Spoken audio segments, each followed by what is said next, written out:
छात्रों, आज के अपने इस वीडियो में हम पिछले टॉपिक से रिलेटेड टॉपिक के बारे में चर्चा करेंगे। पिछले टॉपिक में हमारा जो वीडियो था वो पॉलीसेकेराइड था। पॉलीसेकेराइड के अंतर्गत हम जो पढ़ रहे थे या जिस टॉपिक पे चर्चा कर रहे थे उस टॉपिक का नाम था कुछ प्रमुख पॉलीसेकेराइड, जिसके अंतर्गत हमने सेलुलोज के बारे में पढ़ा था। आज हम सेलुलोज के आगे स्टार्च के बारे में पढ़ेंगे। स्टार्च क्या होता है? एक प्रकार का पॉलीसेकेराइड है। इसे हम दूसरी भाषा में या कहें इसे हम मंड भी कहते हैं। इसे हम इसका दूसरा नाम जो है मंड, ठीक है। और ये क्या होता है कि स्टोरेज फूड के रूप में, संरक्षित भोज्य पदार्थ के रूप में पाया जाता है, ठीक है। तो आइए शुरू करते हैं वीडियो। स्टार्च सिंपल सा है। इसको हम समानतः कह सकते हैं कि संचित भोज्य पदार्थ के रूप में, कोशिका में पाया जाने वाला संचित भोज्य पदार्थ होता है या स्टोरेज फूड होता है। इसे सामान्य तौर पे अगर पहले पॉइंटों की बात करें, इसमें अगर पॉइंट बाई पॉइंट अध्ययन करने का जो तरीका है, पॉइंट बाई पॉइंट अध्ययन करने से हो सकता है कि कोई पॉइंट न छूटे और हो सकता है छूट भी जाए। कोशिश करते हैं कि कोई पॉइंट न छूटे। अगर आपको अच्छे से स्टडी करनी है तो जैसे सबसे छोटा पॉइंट भी लेके चलते हैं। सबसे छोटा पॉइंट है, इसे जो स्टार्च होता है इसे हम साधारण सी भाषा में मंड भी कहते हैं, ठीक है। सिंपल सा है, इसे मंड भी कहते हैं। इसके बाद दूसरा पॉइंट हमने बताया कि यह क्या होता है, कोशिकाओं में संचित भोज्य पदार्थ के रूप में पाया जाता है। तो आप कह सकते हैं यह पौधों में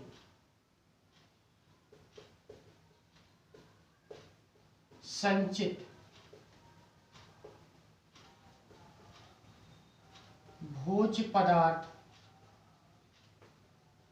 के रूप में पाया जाता है,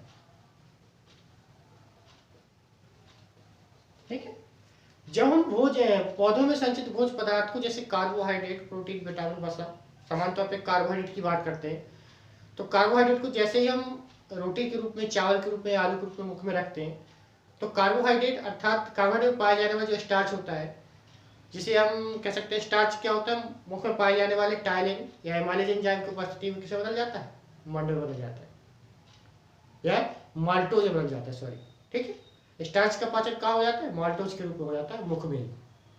तो जब हम फिजियोलॉजी पढ़ेंगे तो इसके बारे में डिटेल चर्चा करेंगे।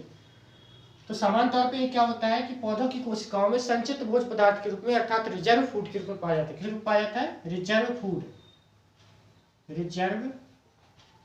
फूड के रूप में पाया जाता है, ठीक है।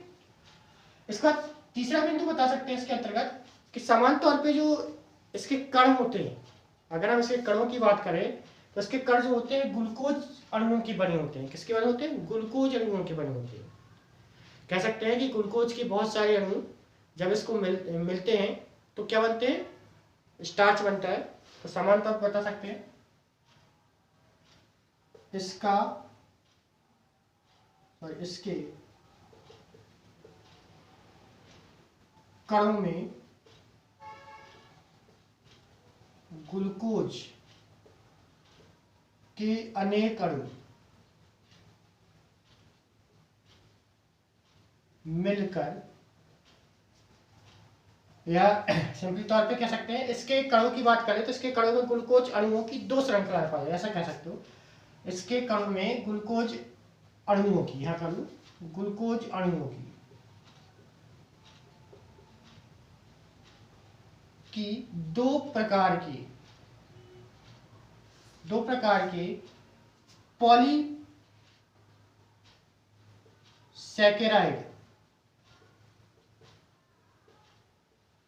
श्रृंखला पाई जाती है, ठीक है। दो प्रकार की पॉलीसैकेराइड श्रृंखला पाई जाती है। एक का नाम होता है एमाइलेज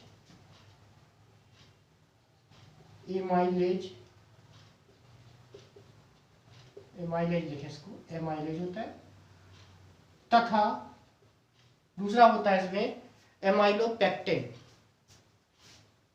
एमाइलोपेक्टिन।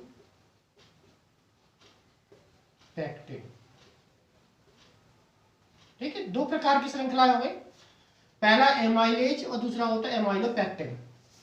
अगर बात करें स्टार्च कणों की, तो स्टार्च कणों में ग्लूकोज के अणु तो होते हैं, लेकिन दो प्रकार की श्रृंखलाओं में व्यवस्थित होते हैं। एक होता है एमाइलेज और दूसरा होता है एमाइलोपेक्टिन। जो एमाइलेज होता है, अगर एमाइलेज की बात करते हैं, एमाइलेज अणुओं में जो ग्लूकोज की श्रृंखला होती है वो 200 से लेकर 2000 तक होती है। कितनी होती है?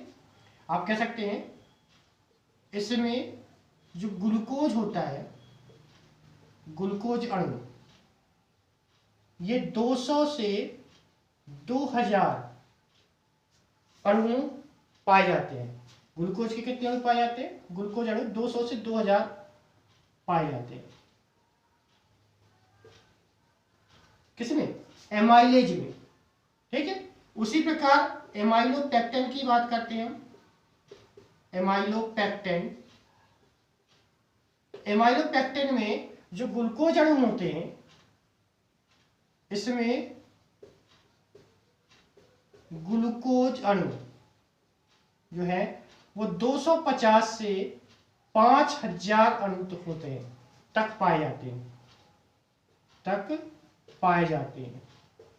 मतलब यहाँ पे क्या है, अगर एमाइलेज की बात करें तो ग्लूकोज अणुओं की संख्या 200 से 2000 तक है, और अगर एमाइलोपेक्टिन की बात करें तो ग्लूकोज अणुओं की संख्या 250 से 5000 तक है। अर्थात कह सकते हैं कि टोटल मिला के देखा जाए तो स्टार्च कण जो होते हैं वो ग्लूकोज के दो प्रकार की पॉलीसैकेराइड श्रृंखलाओं से मिलकर बने होते हैं, एमाइलेज और एमाइलोपेक्टिन। इसके बाद आता है सामान्य तौर पे अगर स्टार्च की बात करते हैं तो स्टार्च पाया किसमें जाता है? तो स्टार्च किसे पाया जाएगा? धान में, गेहूं में। यह धान, गेहूं और साथ में मक्का, जौ के बारे से पाया जाएगा, कह सकते आदि के बीज, जौ आदि के बीज में पाया जाता है। ठीक है, धान, गेहूं, मक्का, जौ आदि के बीजों में पाया जाता है। इसके साथ ही केले के फल में पाया जाता है। इसके साथ ही ये क्या पाया जाता है? भूमिगत तना या बोले या कंद के रूप में, कंद जैसे आलू आदि में पाया जाता है। ठीक, कहां पाया जाता है? धान, गेहूं, मक्का, जौ आदि के बीज में। उसके बाद केले में भी पाया जाता है, और भूमिगत तना जैसे आलू आदि में यह पाया जाता है। अगर इसके कणों के निर्माण की बात करते हैं, इसके कणों का निर्माण, या कहें कि स्टार्च का सिंपली तौर पे जो निर्माण होता है वो किसी पादप में पाई जाने वाली हरी कोशिकाओं में प्रकाश संश्लेषण की क्रिया के द्वारा होता है। तो इसके कणों का निर्माण प्रकाश संश्लेषण करने वाली पौधों की हरी कोशिकाओं में होता है। पौधों की हरी कोशिकाओं में होता है। मतलब जो कोशिकाएं, या कहें कि पौधों में पाई जाने वाली ऐसी कोशिकाएं जिनमें लगातार प्रकाश संश्लेषण क्रिया हो रही होती है, उनमें क्या होता है? स्टार्च का निर्माण होता है। तो यहाँ पे प्रकाश संश्लेषण करने वाली, ठीक है, पौधों की हरी कोशिकाओं में होता है। यहाँ पे कौन सी कोशिकाएं? ग्रीन सेल्स है, जिनमें प्रकाश संश्लेषण क्रिया होती है। तो ऐसी कोशिकाओं में क्या होता है? स्टार्च का या स्टार्च कणों का निर्माण होता है। स्टार्च कणों में कह सकते हैं कि चमकदार संरचना पाई जाती है, इसे हेलिक्स कहते हैं। एक पॉइंट ये भी बनता है कि स्टार्च कणों में पाई जाने वाली चमकीली संरचना को क्या कहते हैं? तो आप बताएंगे हेलिक्स कहते हैं। तो बना सकते हैं इसको, सॉरी हाइलम कहते हैं। स्टार्च कणों में एक चमकदार संरचना के रूप में हाइलम पाया जाता है। मतलब अगर ध्यान से माइक्रोस्कोप की सहायता देखें तो जो स्टार्च कण होंगे उसमें कुछ चमकीली संरचना पाई जाएगी, जो हाइलम कहलाती है। क्या कहलाती है? हाइलम कहलाती है। तो ये भी क्वेश्चन बन जाता है आपका कि स्टार्च कणों में चमकदार संरचना के रूप में क्या पाया जाता है, तो क्या बताएंगे? हाइलम पाया जाता है।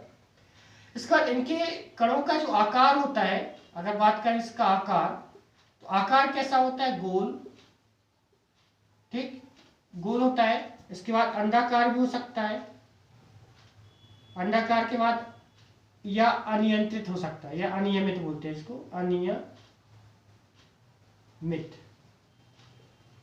होता है। संरचना की बात करें तो संरचना कैसा है? आकार की बात करें, गोल होता है, अंडाकार होता है या अनियमित होता है, कोई निश्चित नहीं है, इसके आकार की कोई निश्चित संरचना नहीं है, ठीक है। इसके बाद पौधों में क्या करता है? श्वसन की क्रिया में, पादपों में श्वसन की क्रिया में, श्वसन क्रिया भाग लेता है। भाग लेने वाला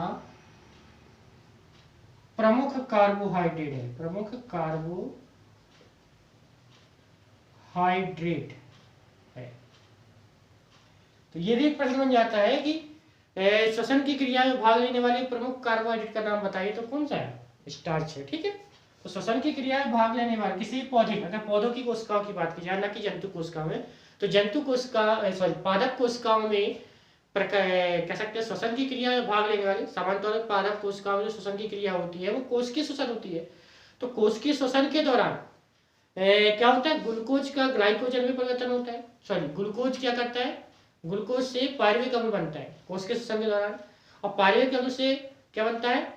कह सकते हैं कि पायरुविक अम्ल का ऑक्सीकरण होता है तो एस्टाइल कोएंजाइम ए बनता है, और एस्टाइल कोएंजाइम ए से ऑक्जेलो एसिटिक एसिड का निर्माण होता है क्रेब्स चक्र में। क्रेब्स चक्र के बाद इलेक्ट्रॉन परिवहन तंत्र होता है। तो कह सकते हैं कि पौधों में जब श्वसन की क्रिया होती है तो श्वसन की क्रिया के दौरान जो कार्बोहाइड्रेट है, जो सबसे प्रमुख कार्बोहाइड्रेट है, वो क्या होता है? स्टार्च होता है, क्योंकि ग्लूकोज भाग ले रहा है, ग्लूकोज की पॉलीसेकेराइड होते हैं, ठीक है। तो ग्लूकोज का ही उपयोग होता है, इसलिए से क्या है? इसको हम प्रमुख कार्बोहाइड्रेट मानते हैं जो पौधों में प्रकाश संश्लेषण के समय भाग लेता है। इसके बाद अगर देखें तो इसमें अगर सामान्य तौर पे हम अपने भोजन में जो स्टार्च की मात्रा लेते हैं वो चावल के माध्यम से लेते हैं। तो चावल में की बात करें तो चावल में स्टार्च कणों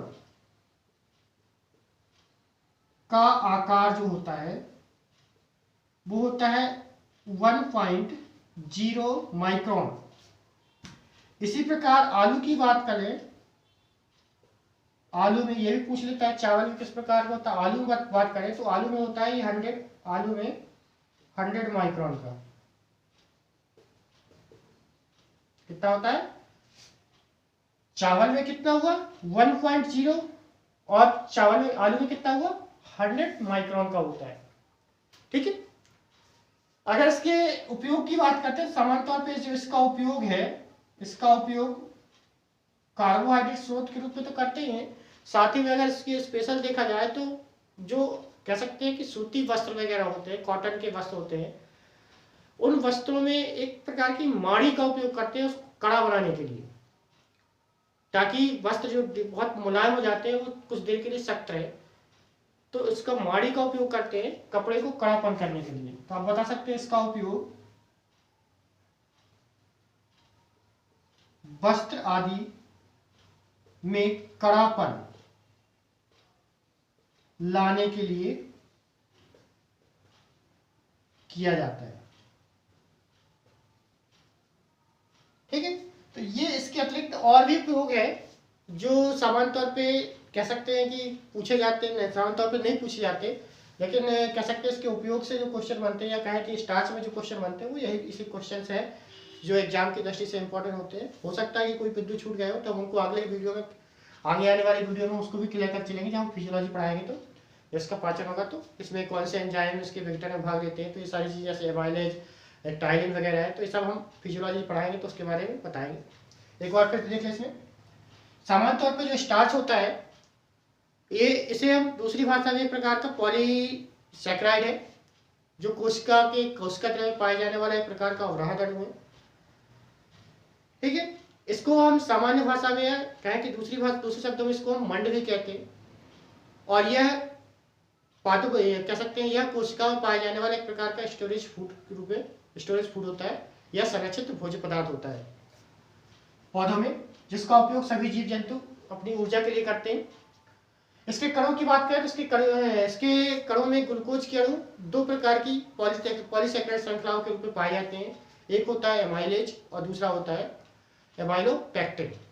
जो एमाइलेज होता है वह लगभग 200 से 2000 ग्लूकोज अणुओं से मिलकर बना होता है, जबकि एमाइलोपेक्टिन जो होते हैं वो 250 से 5000 ग्लूकोज अणुओं के मिलकर बना होता है।